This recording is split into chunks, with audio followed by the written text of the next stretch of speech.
Okay, gewaltig. So yesterday we started off discussing the comment that Rabbi Shmuel made on Rabbi Kiva's statement. Rabbi Kiva brought psukim to teach us that she's a surah labal, she's a surah laboil, and she's a surah latruma. And Rabbi Shmuel asked a kash on him, why do you need a pasuk that she's a surah lakahuna, which is in fact something Rabbi Kiva didn't even mention. Why do you need a pasuk that she's a surah lakahuna? If she's usher for truma, she's surely usher for kahuna. So the Gemara wanted to know, clearly from Rabbi Shmuel's comments, it's obvious that Rabbi Kiva in fact held that she's a surah lakahuna, and Rabbi Kiva also must have known this from a pasuk. So the Gemara was probing, where would Rabbi Kiva have known it from? So the Gemara ended up saying is that he darshans it from the multiple times it says nitma. So we said chad labal, chad laboil, chad lakahuna, and chad latruma. So one of the nitmas Rabbi Kiva uses to teach us that this woman is a surah b'kahuna. Rabbi Shmuel said we only had 3 psukim because we're not going to darshan the vav, because the 4 psukim was it says nitma twice, and the third time it says vinitma, and vibalt Rabbi Kiva darshan the vav. Vinitma is really 2 separate limudim, so therefore you have 4 available limudim: bal, boil, kahuna, and truma. But Rabbi Shmuel doesn't darshan that vav, so he only has 3. So therefore he applied the 3rd limud for truma, and then he made a kal v'chomer. But the Gemara wanted to know if, in fact, it's a bigger chiddush that she's prohibited from eating truma than it is that she may not marry a kohen. Well, if we only have 1 pasuk, the norm is that you would apply that pasuk, you would apply that limud to the smaller chiddush. So, in fact, we should apply the extra limud to teach us that she's a surah b'kahuna. How does Rabbi Shmuel know that she's a surah b'truma? So the Gemara says that Rabbi Shmuel held that whenever you have a set of limudim, in this case there's a set of nitmaos, and you have to keep the limudim parallel. Since we're learning that she's a surah labalu laboil, the isur to the boil applies even if her husband's still alive. For instance, never mind if her husband dies, but even if her husband's alive and he divorces her, this Sotah, she may still not marry the boil. So that's talking about an isser that happens even while the husband is alive. Therefore, the 3rd vinitma that we're making a drasha from, we want it also to be a prohibition that will be relevant even when the husband was alive. So let's have a look at it. Truma, if the husband divorced her, he's still alive, she would still be Ashrati Truma, even if she was a Bas Kohen. However, if you want to apply that person to whether or not she can marry a Kohen, let's think about it. While her husband's alive, anyway, she can't remarry anybody. And for sure not a kohen, and even if her husband divorces her, a gerusha is also to a kohen. So where would the relevance of the fact that this woman is also to a kohen because of the fact that she's a Sotah, where would that be relevant? Only if she became an almana. But that's not mechayim anymore. And therefore, the Torah wants to stick to lamudim. We make lamudim from psukim. We try to keep similar circumstances, and Rabbi Kiva said that's not a governing factor. Like the Then we learned yesterday already, or 2 days ago, that there's halacha sofek tamei b'shus hayachid svekei tamei. Where do we know this from Sotah? And therefore, all of the details of this halacha and the pratim that have to line up in order for this halacha to be relevant, we'll also learn from Sotah. By Sotah, we know this occurred b'shus hayachid. It was just between the 2 of them, and by Sotah, we know that it was yesh boy das l'shoel. This sofek, there's some intelligent creations there, another 2 humans, from which we could have found out who or what happened. So therefore, this rule that sofek tamei b'shus hayachid svekei tamei is only if there's some intelligent life. So, for instance, if it's sofek if someone touched the sheretz, or if someone was holding a kikar, and if the kikar touched the sheretz, but again a person who was there, that's yesh b'das l'shoel. That's when you say svekei tamei. But if it was just 2 inanimate objects, and the question if one touched the other, then you would not say sofek tuma b'shus hayachid svekei tamei. So the Gemara asked, Rabbi Gidol Amarav brought another makar to making a distinction between davar sheyesh b'das l'soil and not. And the question is, if we already know from Sotah to make that distinction, thank you very much. I warmed up the water. On the little Chinese. I got it early enough to warm up the water, but not early enough to make the coffee. Oh, well, if you did it, it doesn't matter. It would have happened much faster because it was almost out already. But thank you very much. I appreciate it. So Rabbi Gidel Marav brought this raya from a different case. There's a very fascinating pasuk that says, "V'abasar sheyiga b'chol tamei lo yeyachel," and we're darshaning tamei means it has to be vadei tamei, not safek tamei, but that's referring to v'abasar, to an inanimate object, and it's a davar she'ein b'das l'shoel, and that's why only if it's tamei vadei, not if it's tamei nisafek. However, the second half of the pasuk, which is speaking about a human, who's surely a davar she'ein b'das l'shoel, it is v'abasar kol tar yoichal basar. Meaning, a person is only allowed to eat kachim if he's vadei tar and not safek tar.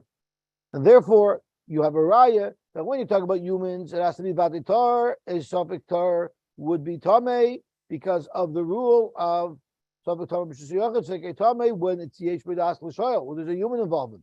But if it's only meat, it's a question of one piece of meat touched another piece of meat. It's all inanimate.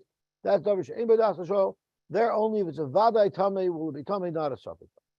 The Gemara said the reason why we need both of these lemudim, why does the Torah need to tell us twice the same thing, that safek tamei b'shusiyachid safek tamei only if it's yesh b'das l'shoel?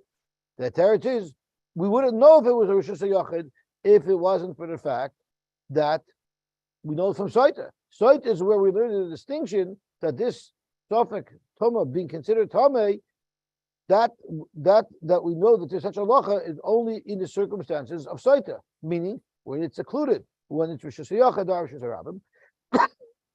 And the reason why we need Rav Gidol's halacha is because in the case of Sotah, the yesh b'das l'shoel is in both parties, the woman and the man.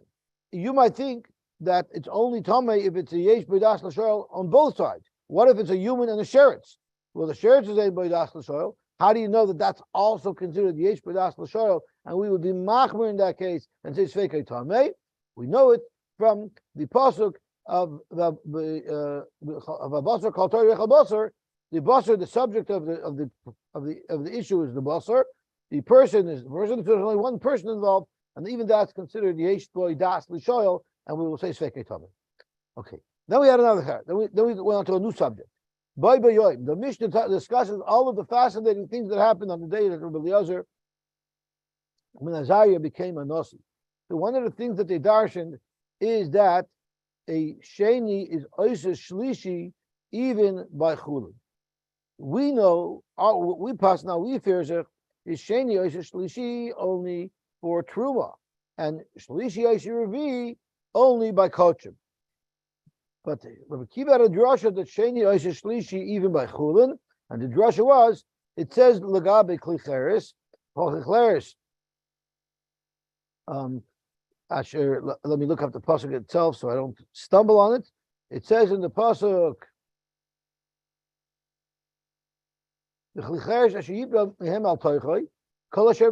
anything that becomes tamei because it was in the klicheres, yitamei or yitma will be mitama something else, meaning it's a sheni and it will be able to be mitama shlishi.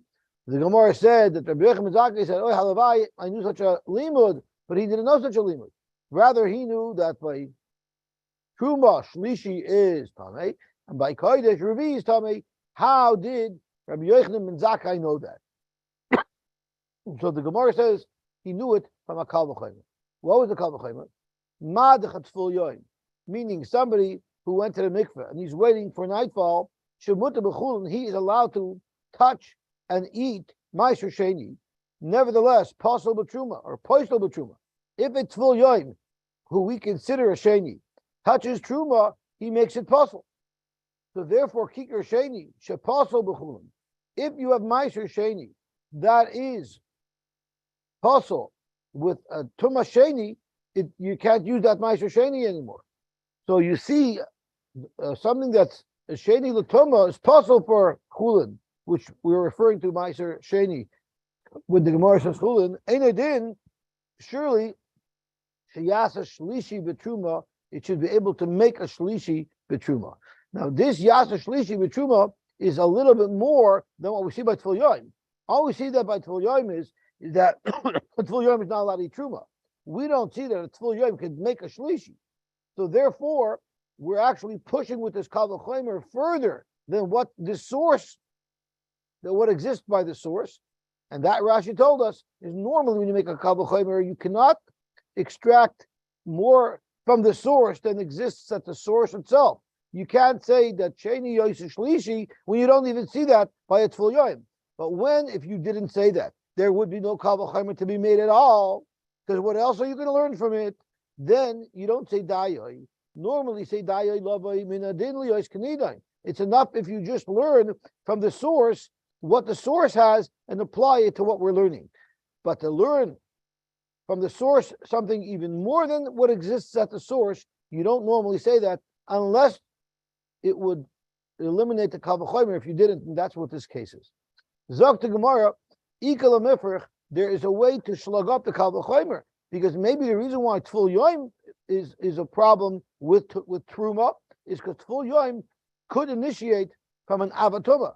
Zok to Gemara, that cannot be the reason, because I'll show you something else that could not initiate from an Avatuma, yet it would still cause a problem for Truma. That was a Klicheres. A Klicheres would the highest level of Tuma that a Klicheres can be is a Rishon L'Tuma. It could never be an Avatuma. Yet it still has the ability to be able to be put to Pasal Truma. So we have Klicheres, which does not have the Maila that it could have been from an Avatuma. We have a Tfil Yoim that doesn't have the Maila that it's from Tamamei Avirai. And therefore, Lo Yiroi Yizeh, Kura Yizeh, V'lo Yiroi Yizeh, Kura Yizeh. Klicheres has its own Mailas. Tfil Yoim have its own Mailas. But the only Maila that they share is that they're both Mutar and B'chulin, and they're possible Truma. So therefore, a Kikar Sheni, which passes even Chulin, meaning a Kikar Sheni, which would be possible if it was Meiser Sheni, surely it passes Truma. And therefore, it makes a Shlishi L'Tuma. That was the Mekar of Reb Yochanan and Zakkai's halacha, that by Truma, you could even go as far as a Shlishi L'Tuma.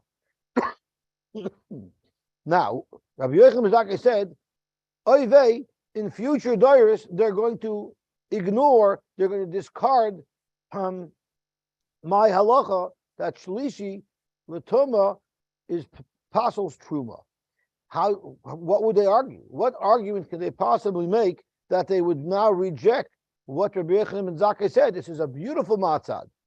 Zek Gemara, the Dar Achi, you know what might happen? What might happen is the next door might say that you're right. The Tzad HaShava doesn't have one unifying chumrah that we can attribute this halacha that apostles true, but they each have their own chumrah, and that would basically not just eliminate this mahatzad. That svara, that stance would say you never make any mahatzad.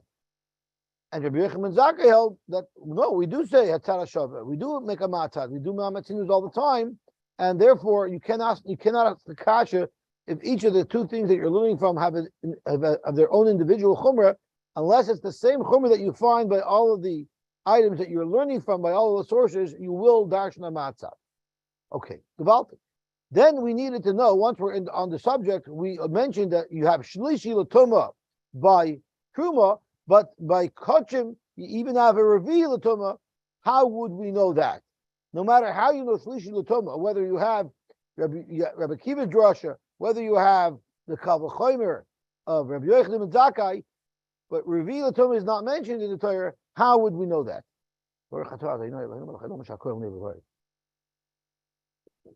Not only how would we know, how do we know? So the Gemara made another interesting Kal V'chomer. Ma mechutz Kippurim. Mechutz Kippurim was someone who's no longer even a Tfil Yoim. He's allowed to already eat Truma. The only thing that he can't do is touch kochim.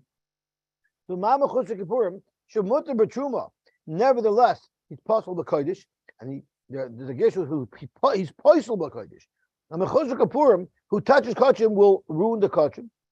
So Shlishi Shepasul Truma. Shlishi that we know is already possible Truma. How do we know? Well, we might know it from a Kal V'chomer, right? We learned it a minute ago, right?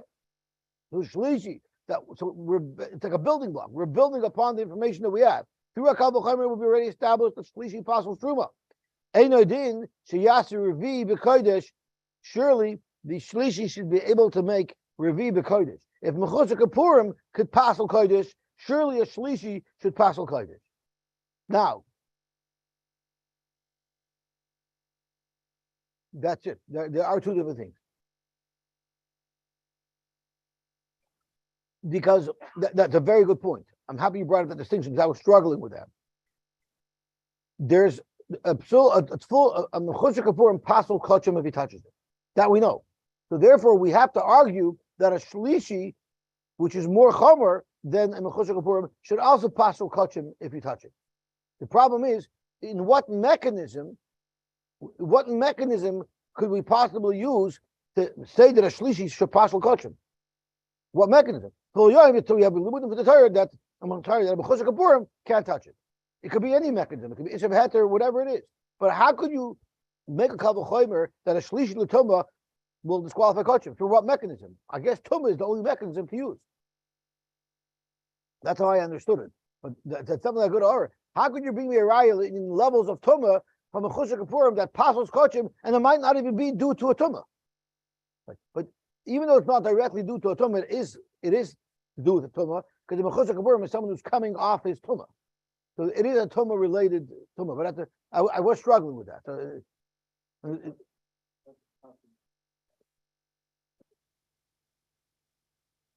Well, the mechusar kapurim is not tummy. The mechusar kapurim is not tummy, but he passes. So Zok to Gemara, but the mechusar kapurim himself is not tummy. How do we know shlishi l'kodesh? So this is a side piece of information. We need it. We know shlishi b'truma from a kal v'chomer, and then using a kal v'chomer of mechusar kapurim, we then were able to extend it to a reveal l'kodesh. But how do you know shlishi l'kodesh? So right off the bat, you could know it from the same kal v'chomer that you know shlishi l'truma. The same kal v'chomer that tells you that you can have a shlishi l'truma will also tell you to have a shlishi l'kodesh. But Dr. Gemara, we happen to have a pasuk that specifically says that there's a din of shlishi l'kodesh.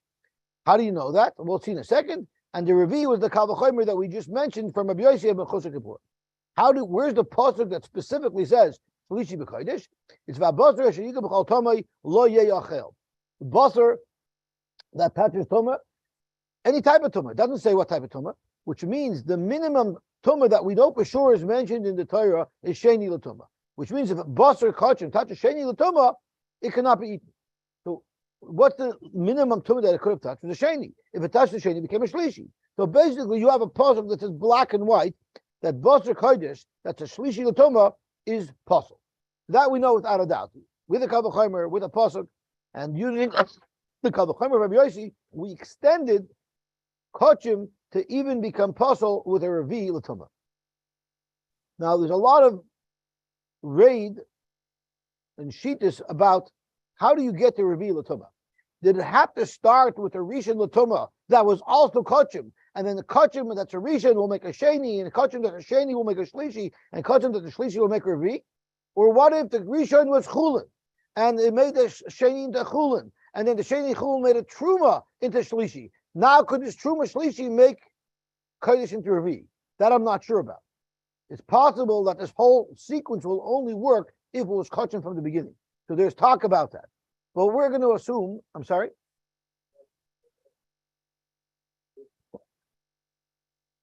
Okay, yeah, good. So I just wanted to throw out that there's different shittas as to how exactly this works. Anyway, so Zok to Gemara, now that we know a kal v'chomer for revi b'kodesh, everything seems to be very good.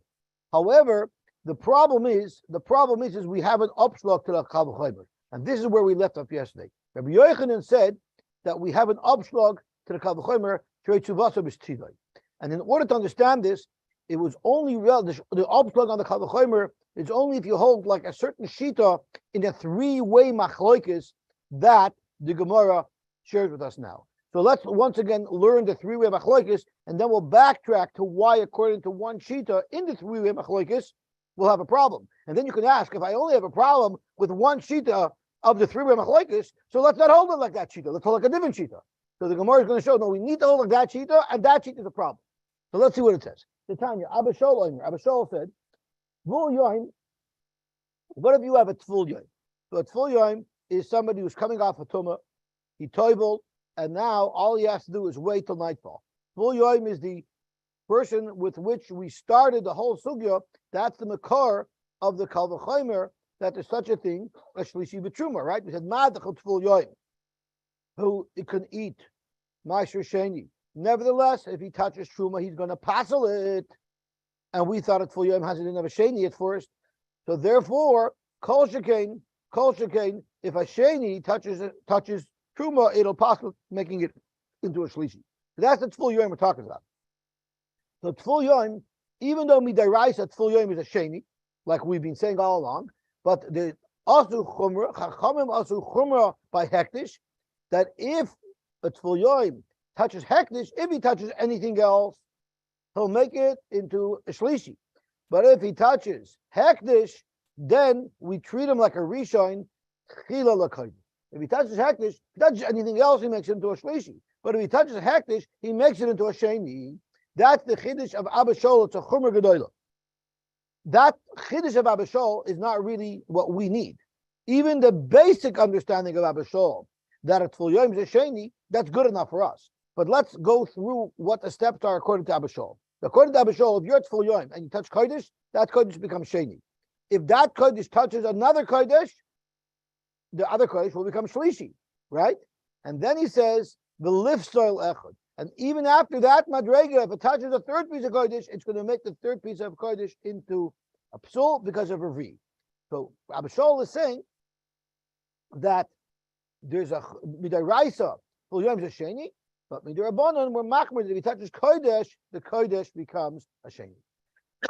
But what we need to extract from him is one simple piece of information, that when a Tful Yoim touches something Midaraisa, without any chumras, it becomes a Shlishi, and then that Shlishi will turn over and be passel another piece of kachim into a Ravi.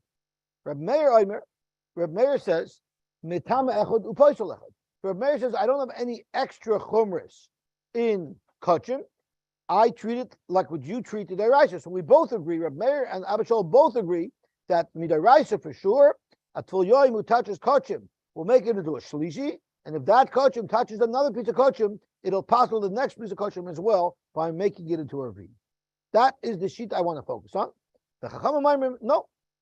If a Tful Yoim touches a piece of kachim, that piece of kachim becomes puzzle, but if it touches something else, it will not be puzzle anymore. Only the immediate thing that the Tful Yoim touches is puzzle, whether it's truma, whether it's kachim, it doesn't matter. So here's where you see that it doesn't directly stick to the rules of Tuma, because mimanashik, if it could passel, if a Tful Yoim passels truma, so then he makes it into a shlishi. If he makes it into a shlishi, so why doesn't he make kachim into a shlishi as well? And that kachim should turn around to make a revi. Zog and doesn't work that way. A Tful Yoim passels what he touches. That psul will not continue, even for kachim, right? So you see, that's why it's not Tuma. Because if it's Tuma always goes down the Madrega. The psul of the Tful Yoim is a new psul. It's Tuma related, but it doesn't follow precisely the rules of Tuma. So now, break the Gemara. If you in fact have such a kal v'chomer that madach b'chusha kapurim, who's mutter b'truma, pasels kodesh, right? So surely a sheni should be oisa shlishi, and the shlishi should make a revi, right? That was the kal v'chomer we just made, right? What type of kal v'chomer is that? If that's a valid kal v'chomer, how could you possibly explain the sheet of the Rabbanan? How could they say how could they say that the same Tful Yoim that passes truma, passes kodesh, but doesn't make the kodesh into a revi as well? By definition, the same kal v'chomer with which we're proving that shlishi oishi revi b'kodesh should also prove that if a Tful Yoim touches something, that thing should go and be able to now be metama something else. So you see clearly that the kal v'chomer is not valid, and that exactly was Rabbi Yochanan's kasha. So going back to Rabbi Yochanan, Rabbi Yochanan tam b'ribi eini yedem. I don't understand the Rebbe's kal v'chomer, Rabbi Yosef's kal v'chomer, because if I follow this kal v'chomer, how does the Rabbanan make sense? And since the Rabbanan obviously paskin what they paskin with confidence, your kal v'chomer obviously doesn't make any sense. I could slug up the Kal V'chomer with the sheet of the Rabbanon. Oichel haba machmas tful yom yechiach. An oichel that was touched by a tful yom. She'apostle b'truma bein oisher v'ibakadosh. Impossible truma, yet that meat won't now be able to be metama something else, right? Because the Rabbanon said whatever the tful yom touches is possible, and it doesn't move on. The Kal V'chomer should say that it does move on. Elamai, your Kal V'chomer is not a good Kal V'chomer. Break Rapapa, Maskable Rapapa, you're making a very big deal, but Mimai Rabbi Yosy Rabban Shvirle. Who said Rabbi Yosy holds that? Maybe in fact Rabbi Yosy does make the Kal V'chomer, just like you suggested, Rabbi Yochanan, and he holds like either Abba Shaul or like Reb Meir, that of course the Tful Yom will touch something and make it into a Shlishi, and if that Shlishi touch Kachim, they would go on and make it into a Revi. Dilma Abba Shaul Shvirle. And Abba Shaul means the sheet of Abba Shaul, that at least Midai Raisa, Asheni Yosha Shlishi. And therefore, we'd have a right at Shlishi Yesh Revi. What does Abba Shaul say? L'tamish naim l'ifsei echad, meaning something that's a Shlishi l'toma will passel a kachim by making it into Revi.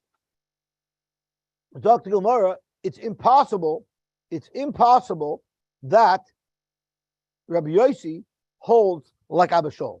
He must be making his Kal V'chomer according to the Rabbanim. Why? Because he saw Kedai to Abba Shaul. If you want to argue that Rabbi Yosy holds like Abba Shaul clearly, then Laisei l'Revi b'Kodesh me'oichel shaba machmas tful yom.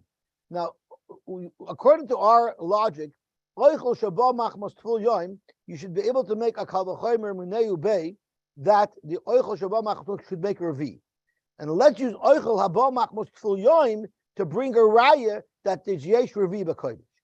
Uma oichel haba machmas tful yom. The tful yom gufei muta b'chulin.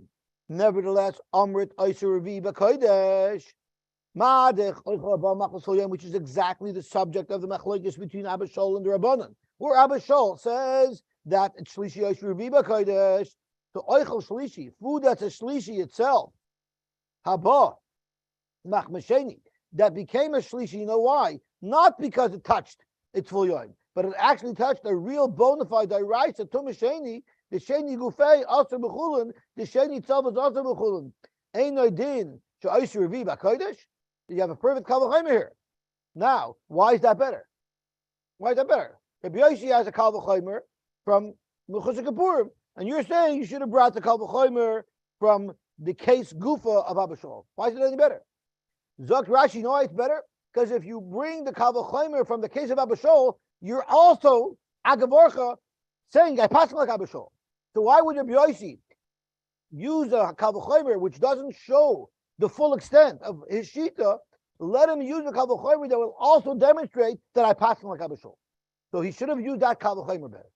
And since he didn't use that Kal V'chomer, vice the choice, he must hold like the Rabbanon that a Tful Yom will pass kachim only if he touches the kachim. But whatever the Tful Yom touches will not be able to go on and touch the kachim.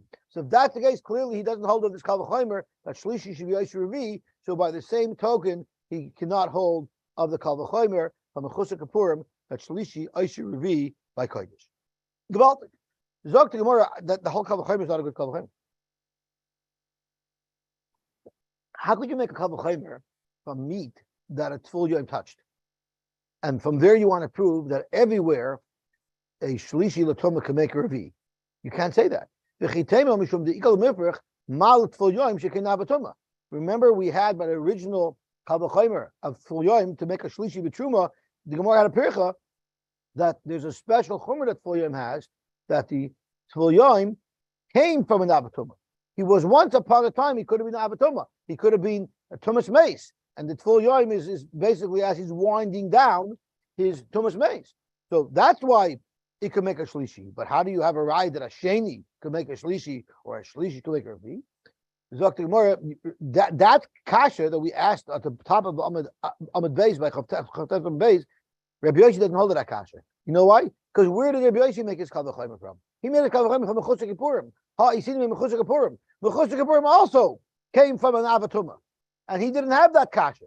So obviously he holds that's not considered a chumrah that would slug up the Kal V'chomer.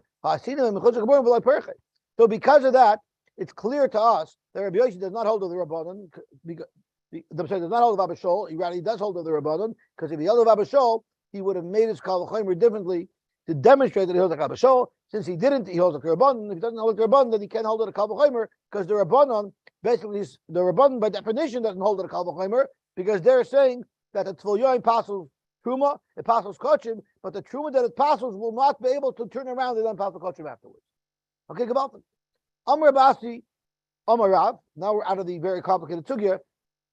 This is not easy peasy, but it's a little challenging. But on Amar Beis, it gets back to more Agadtish. So Amar Basi, Amar Rav, the Amrila, Amar Rabba ben Isi, Amar Rav. You always think that there's so many machlokes in the Klal Yisrael. Nah. Reb Meir, Reb Yosy, Reb Yeshua, Reb Elazar, Reb Eliezer, Kula Svirlu. They all agree. We have 5 titans in Torah that they all agree. What do they agree about? That Midai Raisa, the Ein Sheni, Oisha Shlishi, B'chulin.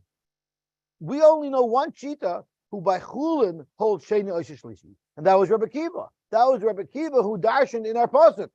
But I'm going to show you that everybody seems to agree that by Chulin there's no such thing as a Shlishi L'Tumah. How do we know it? We know it literally my Arba Kanfes Haaretz from different halachas all over the world that shows that they hold there's no Shlishi B'chulin. Reb Meir. Reb Kiva holds it does. So we want to show that everybody argues with Reb Kiva. Reb Kiva holds that Chulin is Shlishi L'Tumah, and he learned it from the Klicheres. Right? Yitma. It'll be the time of something else. It's now we learn. Kol aton bias mayim midiver shaytim. Could be. So those are the Talmud. They can align trachten. So kol aton bias mayim midiver shaytim. So we know there's many times where the Rabbanan say you need bias mayim. For instance, before you eat bread, you have to wash your hands. Or Rashi gives us 2 other examples. If you come into Maim Shuvim, they made a gzeir that you have to toivel again, you become tamei. Or if you ate a half a portion of oichel tameim, they say midirabbanan you're tamei. I'm sorry. What do you mean? Oh, Rashi says what it means. Rashi gives 3 examples. Or Yadayim shetzrichum tefillah. All those things. And Rashi says they became a sheni. They all became a sheni. The midarabon they're sheni l'tuma. So Allah is, I gotta go. Tama es a kodesh. I'm sorry. What is it for? Legabe what? Legabe what? Legabe truma. Because otherwise they're sheni l'tuma. So their abundant automatically made your dime into a sheni l'tuma. Okay, I understand. Okay. So the halacha is metame es a kodesh. It's their metame kodesh. Upoisel es a truma. Umutter bechulun of a meiser. So they're saying, Klor, these sheni l'tuma that the Rabbanan created will not passel chulun. So it's black and white. That chulun doesn't have shlishi. Truma shlishi, chulun doesn't. Divrei Reb Meir. The chachamim oisim b'meiser, and Rashi says even the chachamim who are aser by meiser, that's meiser b'achila. They just said if you have yadayim shniyos, you shouldn't eat meiser, but you could touch meiser and it wouldn't passel it. So it's not really Reb Meir, it's Reb Meir and the chachamim. But Rashi says the reason why in the list the Gemara said Reb Meir is because the chachamim don't have a name. So we're trying to identify this whole price. Next, Reb Yosy.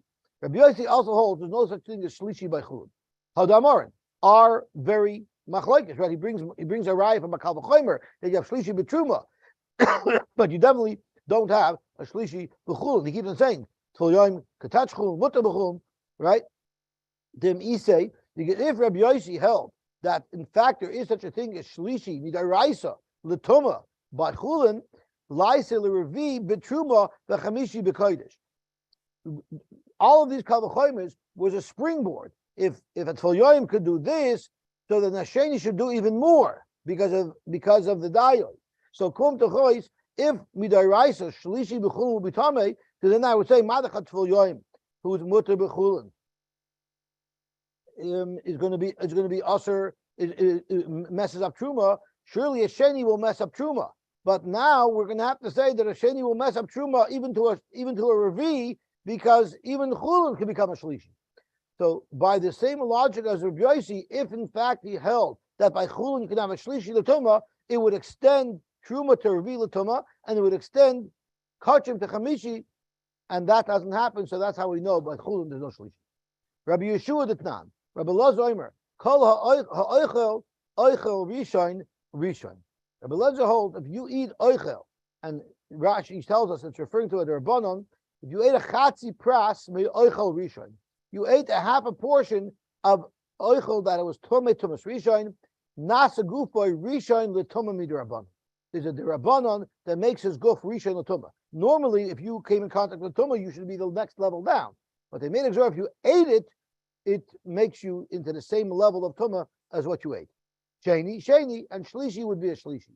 But Rabbi Yeshua Omer, ha'oichel rishon, v'oichel sheni. Both rishon and sheni makes you into a sheni. Why a sheni makes a sheni is something that we'll discuss a different time. But I'll call upon them, both oichel rishon and oichel sheni makes you the sheni. And shlishi, if you ate an oichel shlishi, it actually makes you even more tamei. It makes you a sheni b'kodesh, only related to kachim. So if you ate a shlishi, then your guf is considered a sheni, which means if you touch now kodesh, it'll make the kodesh into a shlishi, and that kodesh will be able to go make something else into a revi. So there's a special chumrah by kodesh. There ain't sheni b'truma, and there is no sheni for truma. Okay. Now, what type of chulin are we talking about?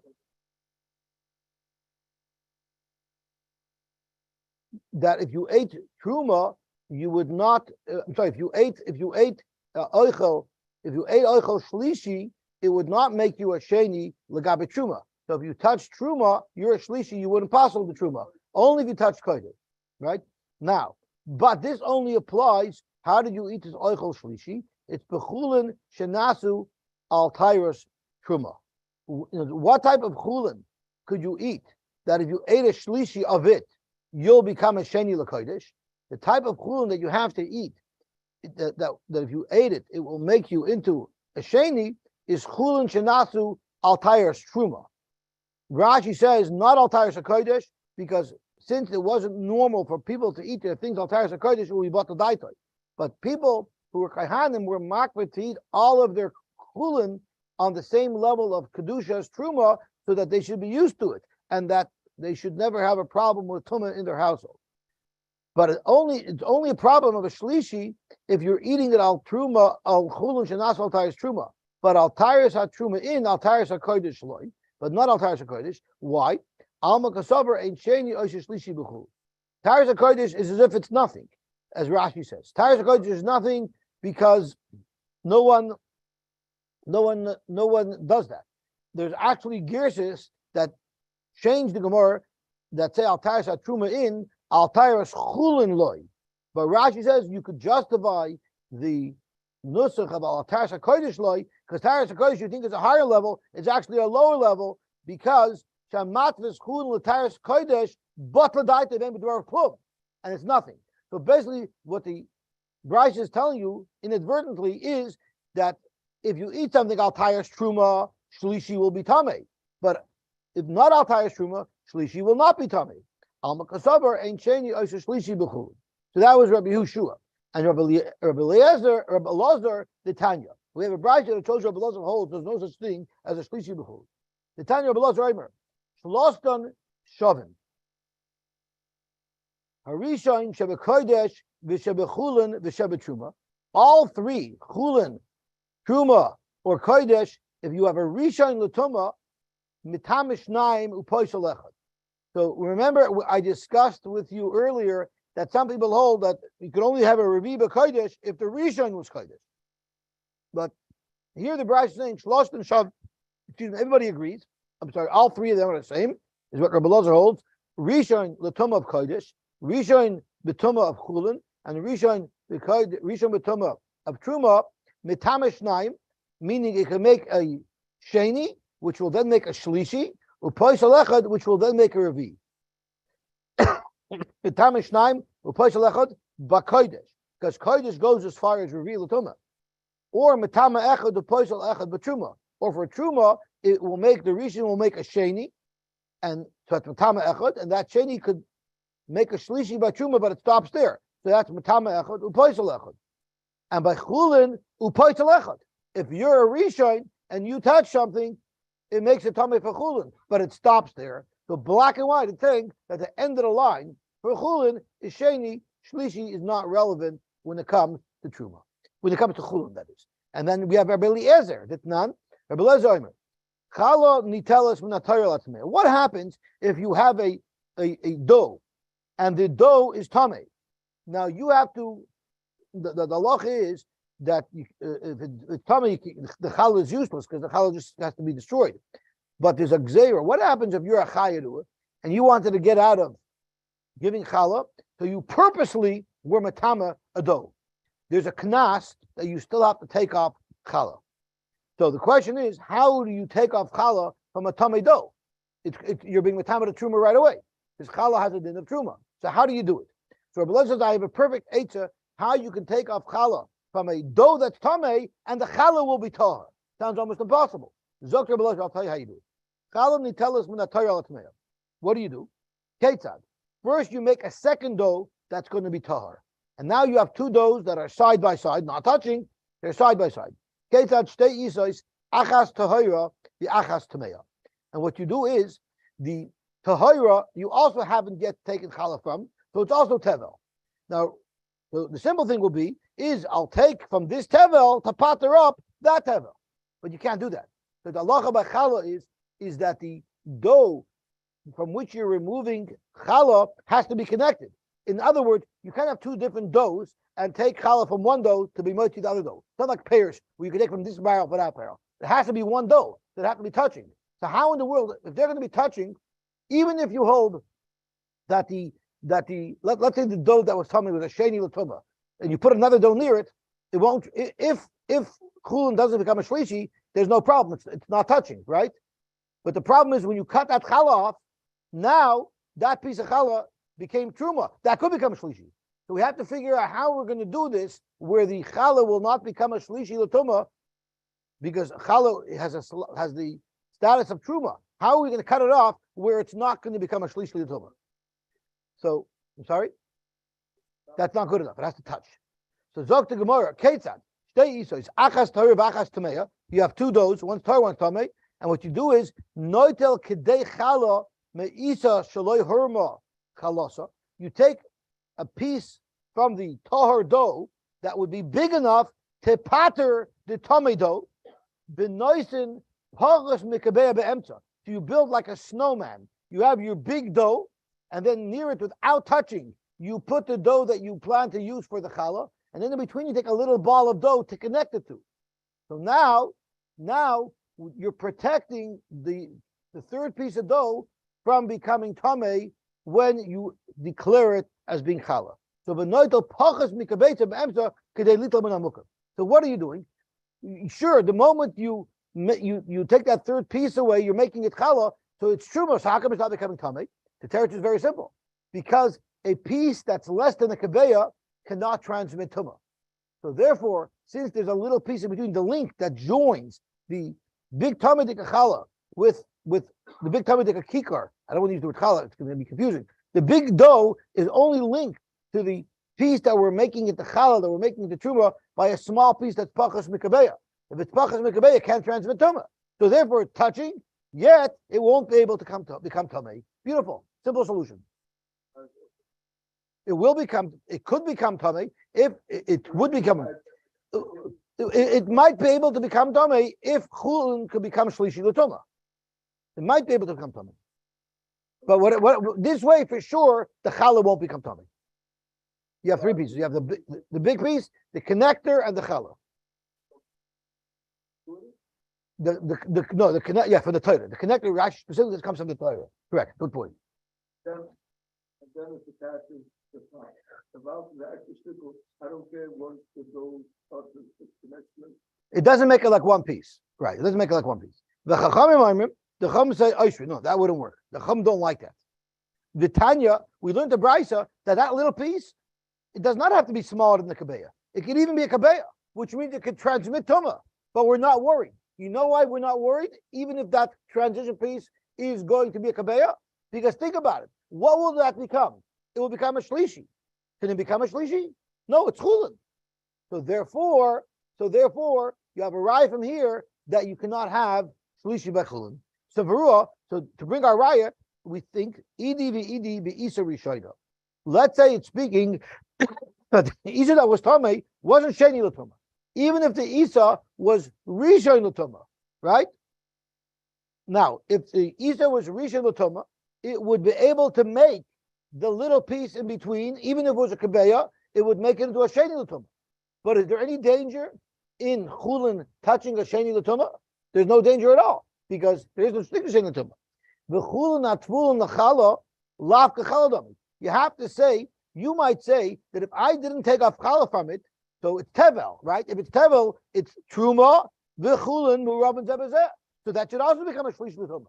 So the question is, if you have tevel, you have isa that you didn't yet separate challah from, does that have a status of truma and therefore it could become a shlish l'tuma or not? So we must hold that chulin tefulin challah lavka challah dami, and therefore it won't become tummy. So my lav hakamifli. Let's say this is precisely why the Chachamim disallow it, and why Rabbi Lazar who allows it. Why Rabbi Lazar allows it? Dr. Gemara the Marasavar ain't sheni oisish shlishi b'chulin.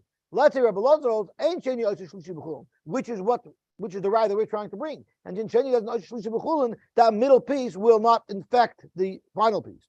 Marasavar sheni oisish shlishi b'chulin. And maybe the Chachamim would say don't do this. It's because they're afraid that sheni oisish shlishi b'chulin, and therefore even the piece that you want to separate for challah will become tummy. So you have a raya that Rabbi Lazar holds that ain't sheni oisish shlishi b'chulin. Amar Rav Mori B'reit Rav Kana, no, you don't even raya at all. Maybe the chula Amar ain't sheni oisish shlishi b'chulin. Maybe even the Chachamim agree to this that we're saying that ain't sheni oisish shlishi b'chulin. So why would the Chachamim argue? Why do the Chachamim have a problem with Rabbi Lazar's method? It should work perfectly. If it ain't sheni oisish shlishi b'chulin, even if the dough that was coming was a rishon and the little ball in between was going to become a sheni, why are we worried with that causing a problem to the challah? Maybe the Chachamim hold that any tevel is considered like it has truma mixed into it, and therefore it will become a shlishi l'tuma. So that's why this wouldn't work. You could say a different shot of machlokes. The chula alma chulun atful l'chala lavka chaladami. Really, it's not a problem. And the ain't sheni oisish shlishi b'chulun. So then, why would the Rabbanan say this doesn't work? You're still making that little bali into a sheni. Are you allowed to make even chulin tamei in Eretz Yisrael? Marsav or mutter ligram tuma lechulin shabe Eretz Yisrael. Rabbi Lazar, there's no problem of actually be a dime being mitama chulin in Eretz Yisrael. Now here there's an important need for it in order to be able to be mafresh challah. So since there's a reason why we need to make this little piece of dough tamei in order to be able to take off the truma from the dough that's tamei, will allow you to actually be a dye and make chulin tamei. So you can't even put that little piece there, because that little piece is going to become tamei tumasheni, and you're not allowed to make something even tamei tumasheni. Okay, it's already 6:50, so we'll stop here. But we got through the heavy lifting. The rest of the Gemara is alagadita, so we shouldn't have any problem catching up on Shabbos. And Be'ezras Hashem Yisbarach on Shabbos, we will learn 1 hour before Mincha. I don't know yet what time Mincha is. I have to wait till